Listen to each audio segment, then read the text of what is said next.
कैसे हैं आप सब? आशा है सब लोग अच्छे हैं और वीडियो देख रहे हैं।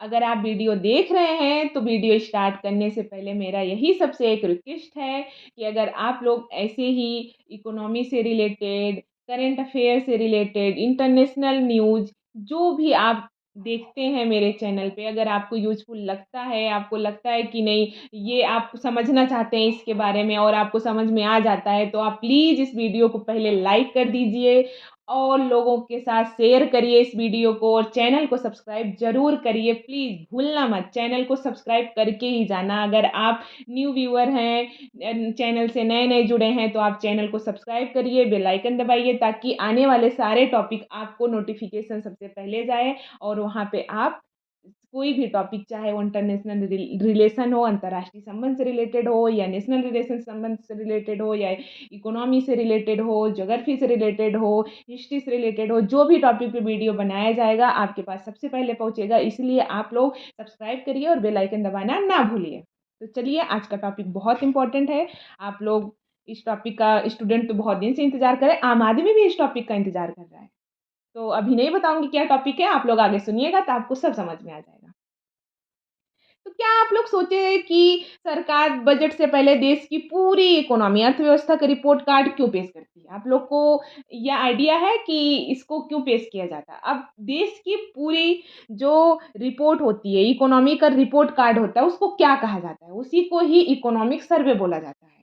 तो इकोनॉमिक सर्वे को बजट से पहले क्यों पेश किया जाता है? और यह इकोनॉमिक सर्वे हमारी नौकरियों पे इफ़ेक्ट डालता है या नहीं? एजुकेशन पे इसका क्या असर होता होगा? खेती पे इसका क्या असर होता होगा? और टैक्स पर इसका क्या असर पड़ता होगा? क्या आपने ये कभी सोचा है? तो अगर नहीं सोचे हैं तो अब सोचिए, क्योंकि इसका जवाब मिलने वाला है। तो आज की इस वीडियो में हम इकोनॉमिक सर्वे 25-26, आर्थिक सर्वेक्षण 25-26 को इतनी आसान और पूरी अच्छी भाषा में समझाएँगे, आसान तरीके से समझेंगे कि एक आम आदमी भी इसे समझ सके और एक स्टूडेंट परीक्षा में पूरे अंक ला सके। इसीलिए इस वीडियो को अंत तक ज़रूर देखिए, क्योंकि आखिर में हम यह जानेंगे कि इकोनॉमिक सर्वे हमारी ज़िंदगी को कैसे प्रभावित करता है, हमारी रोज़मर्रा की ज़िंदगी को कैसे प्रभावित करता है। तो नमस्कार दोस्तों, आप देख रहे हैं डेली एडू न्यूज़ और हमारा चैनल एजुकेशनल चैनल है। आप लोग को पता ही है, अगर आप लोग को लगता है कि एजुकेशन से रिलेटेड आपको न्यूज़ सुननी है, आपको करंट अफेयर जानना है, आपको स्टैटिक सब्जेक्ट जानने हैं, तो आप ज़रूर इस चैनल को सब्सक्राइब करिए। मैं बार-बार कहूँगी कि अगर आप नए इस चैनल से जुड़े हैं तो प्लीज़ इसको सब्सक्राइब करिए चैनल को और बेल आइकन दबाइए और इस वीडियो को अभी लाइक करिए, वरना बाद में भूल जाएँगे, और इस वीडियो को और लोगों तक शेयर करिए। आज हम बात करेंगे कि वही इकोनॉमिक सर्वे 2025-26 के बारे में, जिसे हर साल यूनियन बजट, केंद्रीय बजट से ठीक पहले संसद में पेश किया जाता है। चाहे वो जिस साल का इकोनॉमिक सर्वे होता है, उसको बजट, यूनियन बजट जो होता है उसके ठीक 1 दिन पहले, 2 दिन पहले उसको पेश किया जाता है। ठीक पहले संसद में पेश किया जाता है। अब हमें देखेंगे कि इकोनॉमिक सर्वे है क्या? इकोनॉमिक सर्वे हमें यह बताता है कि भारत की अर्थव्यवस्था अभी किस स्थिति में है और आने वाले समय में किस दिशा में आगे बढ़ेगी। हमको इकोनॉमिक सर्वे के द्वारा यही पता चलता है।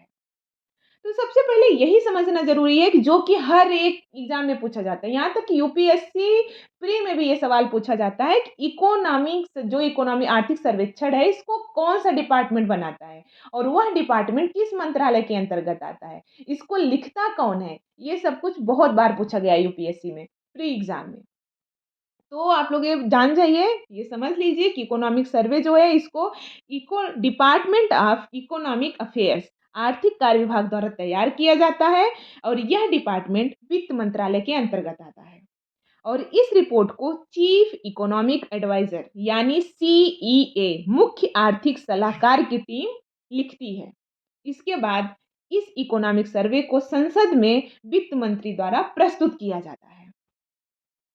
संसद में वित्त मंत्री इकोनॉमिक सर्वे को पेश करते हैं।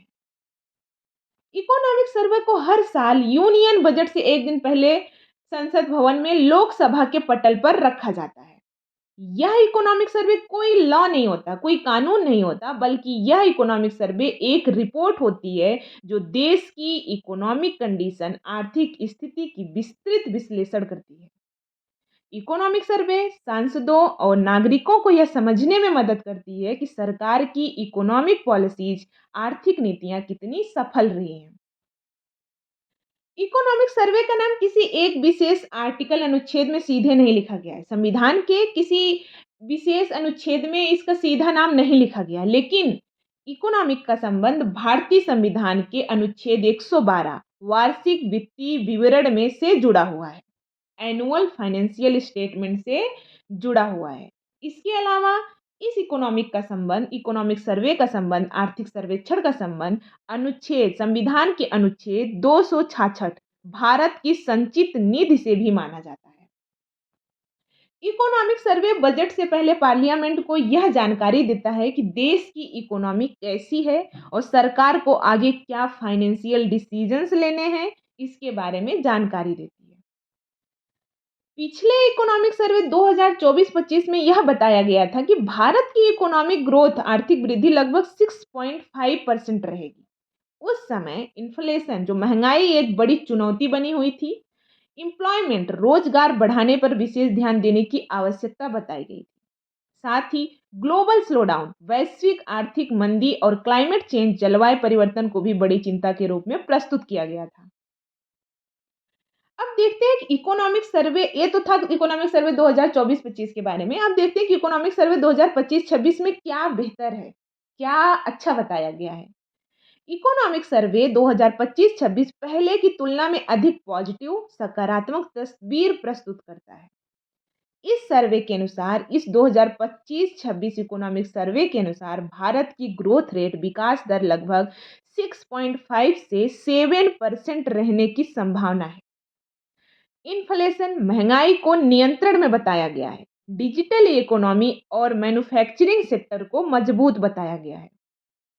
बैंकिंग सेक्टर को पहले से अधिक स्थिर बताया गया है।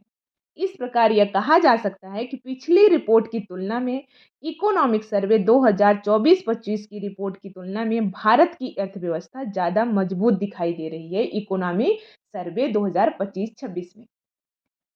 अब देखते हैं कि एग्रीकल्चर, कृषि के बारे में इकोनॉमिक सर्वे 2025-26 में क्या कहा गया है, क्या बताया गया है एग्रीकल्चर सेक्टर के बारे में। इकोनॉमिक सर्वे 2025-26 के अनुसार भारत में रिकॉर्ड फूड ग्रेन प्रोडक्शन हुआ है, रिकॉर्ड खाद्यान्न उत्पादन हुआ है। सरकार ने किसानों के लिए मिनिमम सपोर्ट प्राइस यानी एमएसपी, न्यूनतम समर्थन मूल्य में वृद्धि की है। पीएम किसान योजना, प्रधानमंत्री किसान योजना किसानों को आर्थिक सहायता प्रदान कर रही है। हालांकि इस क्षेत्र में सबसे बड़ी चुनौती क्लाइमेट चेंज, जलवायु परिवर्तन और मानसून डिपेंडेंसी, मानसून पर निर्भरता बनी हुई है। आम किसान के लिए इसका अर्थ यह है कि इनकम, आय बढ़ने की संभावना है, लेकिन वेदर रिस्क, मौसम का जोखिम अभी भी बना हुआ है। अब देखते हैं कि इस सर्वे में एम्प्लॉयमेंट, रोजगार के बारे में क्या कहा गया है। रोजगार के बारे में इकोनॉमिक सर्वे 2025-26 में क्या बताया गया है। इकोनॉमिक सर्वे के अनुसार अर्बन एरियाज में एम्प्लॉयमेंट अपॉर्चुनिटी बढ़े हैं। इकोनॉमिक सर्वे के अनुसार जो शहरी क्षेत्रों में रोजगार के अवसर बढ़े हैं। महिलाओं की श्रम भागीदारी में भी वृद्धि हुई है। स्टार्टअप्स एंड डिजिटल क्षेत्र से नई नौकरियां पैदा हुई हैं। हालांकि अभी भी बड़ी समस्या यह है कि अधिकतर नौकरियां इनफॉर्मल सेक्टर, मतलब असंगठित क्षेत्र में है और स्किल्ड जॉब्स, कौशल आधारित नौकरियों की कमी है। विद्यार्थियों के लिए इसका अर्थ यह है कि उन्हें कौशल विकास और डिजिटल कौशल पर ध्यान देना होगा, यानी स्किल डेवलपमेंट और डिजिटल स्किल पर ध्यान देना होगा। जॉब होल्डर्स, नौकरी पेशा लोगों के लिए इसका मतलब यह है कि नए अवसर तो मिलेंगे, लेकिन कंपटीशन भी अधिक होगी। तो ये था रोजगार के बारे में जो बोला गया है इकोनॉमिक सर्वे 2025-26 में। अब देखते हैं कि हमारे इंडस्ट्री और हमारे जो निर्माण, मैन्युफैक्चरिंग सेक्टर है, उसके बारे में क्या बोला गया है। इंडस्ट्री एंड मैन्युफैक्चरिंग सेक्टर, तो इकोनॉमिक सर्वे के अनुसार इंडस्ट्रियल ग्रोथ, जो औद्योगिक वृद्धि, लगभग 5 से 6% रही है। पीएलआई स्कीम यानी प्रोडक्शन लिंक्ड इंसेंटिव स्कीम, उत्पादन आधारित प्रोत्साहन योजना से मोबाइल निर्माण, इलेक्ट्रॉनिक्स, सेमीकंडक्टर, इलेक्ट्रिक वाहन क्षेत्र को बढ़ावा मिला है। मेक इन इंडिया और आत्मनिर्भर भारत अभियान को मजबूती मिली है। तो ये था उद्योग और निर्माण सेक्टर के बारे में। अब देखते हैं बैंकिंग और वित्तीय क्षेत्र के बारे में। बैंकिंग सेक्टर में सुधार देखने को मिला है। नॉन परफॉर्मिंग एसेट यानी एनपीए, एनपीओ को खराब ऋण कहा जाता है, खराब ऋण में कमी आई है। क्रेडिट ग्रोथ मजबूत हुई है। डिजिटल बैंकिंग और यूपीआई ट्रांजैक्शंस में रिकॉर्ड वृद्धि हुई है। आज भारत दुनिया में डिजिटल पेमेंट लीडर बन चुका है, डिजिटल भुगतान में अग्रणी देश बन चुका है। अब देखते हैं सेवा क्षेत्र के बारे में। इस इकोनॉमिक सर्वे में क्या कहा गया है। सर्विस सेक्टर, सेवा क्षेत्र भारत की जीडीपी यानी ग्रॉस डोमेस्टिक प्रोडक्ट, सकल घरेलू उत्पाद का लगभग 55% योगदान देता है। आईटी सेक्टर यानी सूचना प्रौद्योगिकी, इंफॉर्मेशन टेक्नोलॉजी, टूरिज्म, पर्यटन, हेल्थ केयर, एजुकेशन, ट्रांसपोर्ट जैसे क्षेत्र तेजी से आगे बढ़े हैं। सर्विस एक्सपोर्ट, सेवा निर्यात में भी वृद्धि हुई है, जिससे फॉरेन एक्सचेंज रिजर्व, विदेशी मुद्रा भंडार मजबूत हुआ है। तो ये था सेवा क्षेत्र के बारे में। अब देखते हैं जलवायु परिवर्तन और हरित economy, climate change and green economy के बारे में इकोनॉमिक सर्वे 2025-26 में क्या कहा गया है। इकोनॉमिक सर्वे बताता है कि भविष्य हरित अर्थव्यवस्था का है, फ्यूचर ग्रीन इकोनॉमी का है। सरकार नवीकरणीय ऊर्जा, ग्रीन हाइड्रोजन, इलेक्ट्रिक वाहन पर विशेष ध्यान दे रही है। भारत का लक्ष्य 2070 तक कार्बन तटस्थता प्राप्त करना है। भारत का लक्ष्य 2070 तक कार्बन न्यूट्रलिटी प्राप्त करना है। ये एग्जाम में पूछा जा सकता है। एक क्वेश्चन बनेगा, भारत का लक्ष्य कब तक कार्बन न्यूट्रलिटी प्राप्त करना है, कार्बन तटस्थता प्राप्त करना है। उसमें 4 ऑप्शन रहेंगे, एक रहेगा 2030, दूसरा 40, तीसरा 50 और फोर्थ नंबर 70। तो आप लोग करेक्ट आंसर वो टिक करना, 2070 तक कार्बन न्यूट्रलिटी प्राप्त करना है। मिशन लाइफ के माध्यम से लोगों को जागरूक किया जा रहा है। मिशन लाइफ क्या है? लाइफ स्टाइल फॉर इन्वायरमेंट, पर्यावरण के अनुकूल जीवन शैली के माध्यम से लोगों को जागरूक किया जा रहा है। अब देखते हैं digital economy and AI, artificial intelligence यानी कृत्रिम बुद्धिमत्ता के बारे में क्या कहा गया है। डिजिटल पब्लिक इंफ्रास्ट्रक्चर जैसे Aadhaar, UPI, DigiLocker, open network for digital commerce Bharat की डिजिटल इकोनॉमी की रीढ़ बन चुके हैं। आर्टिफिशियल इंटेलिजेंस यानी एआई और ऑटोमेशन को भविष्य की इकोनॉमी का इंजन माना जा रहा है। एजुकेशन और स्वास्थ्य रिलेटेड क्या कहा गया इस इकोनॉमिक सर्वे में। एजुकेशन सेक्टर, शिक्षा क्षेत्र में एनईपी 2020 यानी न्यू एजुकेशन पॉलिसी, नई शिक्षा नीति लागू की जा रही है। डिजिटल लर्निंग और स्किल बेस्ड एजुकेशन पर जोर दिया जा रहा है। हेल्थ सेक्टर, स्वास्थ्य क्षेत्र में आयुष्मान भारत, टेलीमेडिसिन और हेल्थ इंफ्रास्ट्रक्चर, स्वास्थ्य ढांचा को मजबूत किया जा रहा है। तो ये था शिक्षा और स्वास्थ्य के बारे में। अब देखते हैं कि टैक्स एंड कॉमन मैन के बारे में क्या बोला गया है। इकोनॉमिक सर्वे का सीधा असर आम आदमी पर पड़ता है, आम नागरिक पर पड़ता है। डायरेक्ट टैक्स कॉम्प्लियंस, प्रत्यक्ष कर अनुपालन बढ़ा है। जीएसटी कलेक्शन मजबूत हुई है, यानी वस्तु एवं सेवा कर संग्रह मजबूत हुई है।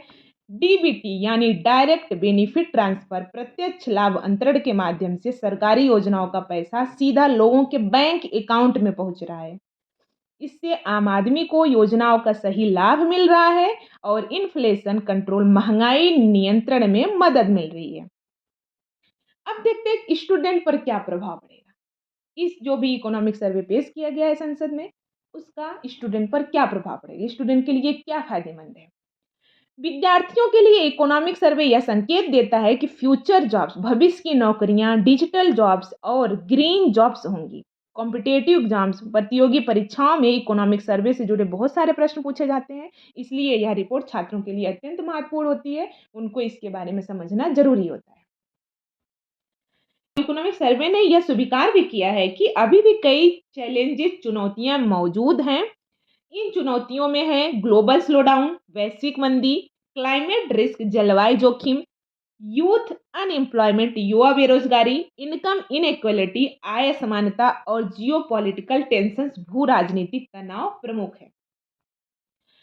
और इसी के साथ इकोनॉमिक सर्वे ने सुझाव दिया है कि प्राइवेट इन्वेस्टमेंट, निजी निवेश को बढ़ाया जाए, महिला रोजगार को प्रोत्साहित किया जाए, सूक्ष्म लघु और मध्यम उद्योग यानी एमएसएमई सेक्टर को मजबूत किया जाए, green growth and digital infrastructure पर विशेष ध्यान दिया जाए, स्किल ट्रेनिंग कौशल प्रशिक्षण को बढ़ाया जाए। तो इकोनॉमी सर्वे 2025-26 यह बताता है कि भारत की अर्थव्यवस्था मजबूत दिशा में आगे बढ़ रही है। ग्रोथ यानी विकास स्थिर बनी हुई है। डिजिटल इकोनॉमी और ग्रीन इकोनॉमी भविष्य का आधार है। हालांकि एम्प्लॉयमेंट रोजगार एंड क्लाइमेट चेंज जलवायु परिवर्तन अभी भी सबसे बड़ी चुनौती बनी हुई है। तो दोस्तों, ये था पूरा इकोनॉमिक सर्वे 2025-26 का इकोनॉमिक सर्वे की समरी।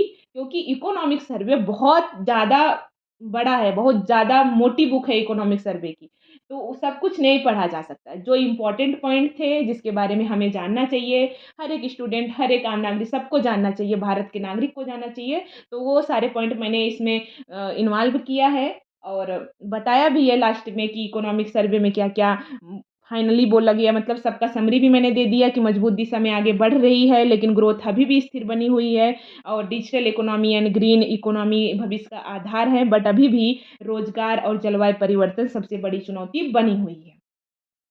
तो दोस्तों, अब सवाल यह है कि क्या भारत 2047 तक डेवलप्ड नेशन विकसित राष्ट्र बन पाएगा? अपनी राय कमेंट में ज़रूर लिखिएगा।